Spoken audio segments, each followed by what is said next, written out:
Bitcoin is crashing right now, and it's directly a result of the FOMC minutes, where essentially there was some expression by the Fed that they would be raising interest rates. Now, we knew this would happen, which is why I'm a little surprised to see this level of reaction, but it happened in the mainstream markets as well.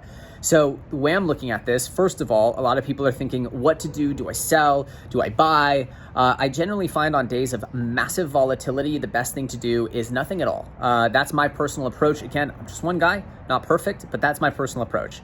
Usually after these big dumps, if you want to sell and take risk off, just like I said last time after the initial dump, there was a rally up to the low 50,000s. I said, look, if you're feeling overexposed, if the dump is crushing you, you can take risk off there. I think the same thing will happen here, where we'll get a nice little run back up to the prior levels, and most likely, at least at first, get rejected there. So if you guys are looking to take risk off, I would do it there, not here. You'll get better prices there.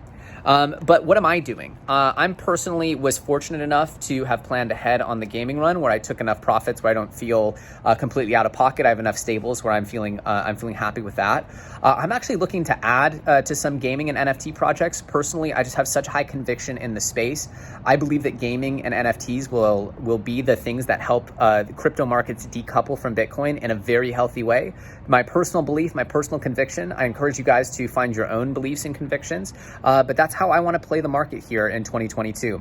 I also want to reiterate the video that I made 2 days ago with Cathie Wood, or yesterday, I forget, where I talked about Cathie Wood's investment theory about 2022, effectively with rate hikes quickly leading to fears of a recession because of slow growth.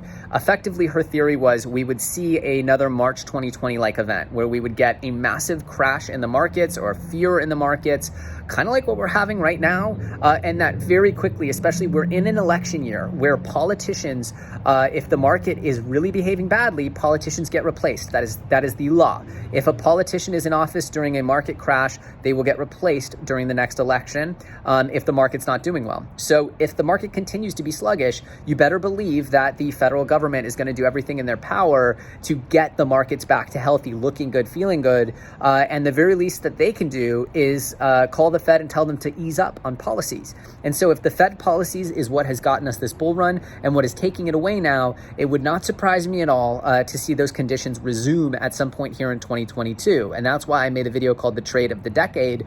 Obviously, the trade of the decade was March 2020, but it seems like we might be loading another version of that, which would be the Trade of the Decade Part 2.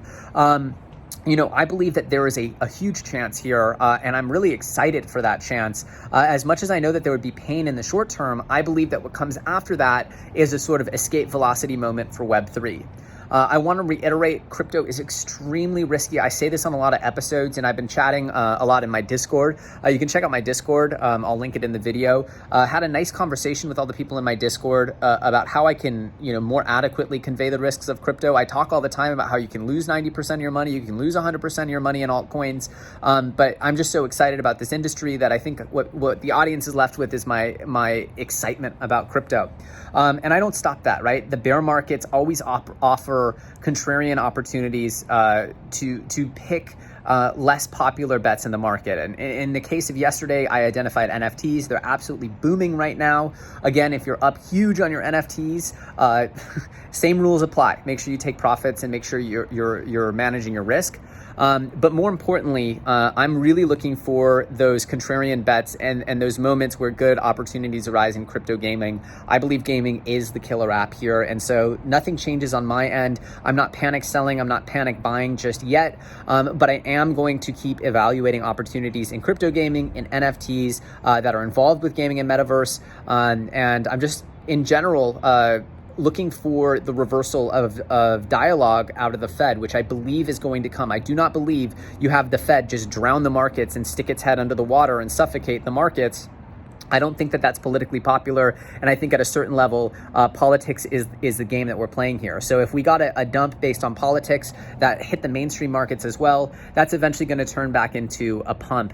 And the question is, will you survive to see those days? Remember, surviving is thriving in crypto. So learning to manage your risk and learning to prepare for these dumps, just like we said all through October and November, as the market was coming up, hey, we're trying to take home some bacon for winter so we can have money on the side. sidelines for these dumps. Again, if you didn't take that advice during that time, learn the lesson, please now, and hopefully on the next run up, which I believe very strongly there will be, that you'll be ready to manage your risk and take some profits off to the side.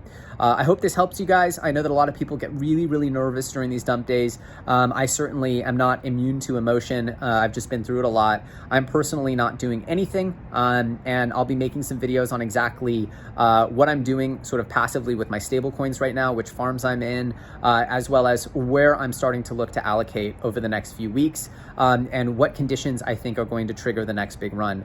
As always, I hope you guys are safe and sound. 2022 off to a roller coaster start, and I believe that this is going to be par for the course. We're going to see the best of times and the worst of times, all within this one crazy year. I do believe that there is a way to play this, to play the game and win the game, and I'll be making a ton of content helping you guys understand where my head's at. If you guys enjoyed this one, smash the like button. I hope everyone's okay wherever you are, and I'll see you very soon on the next episode. Later.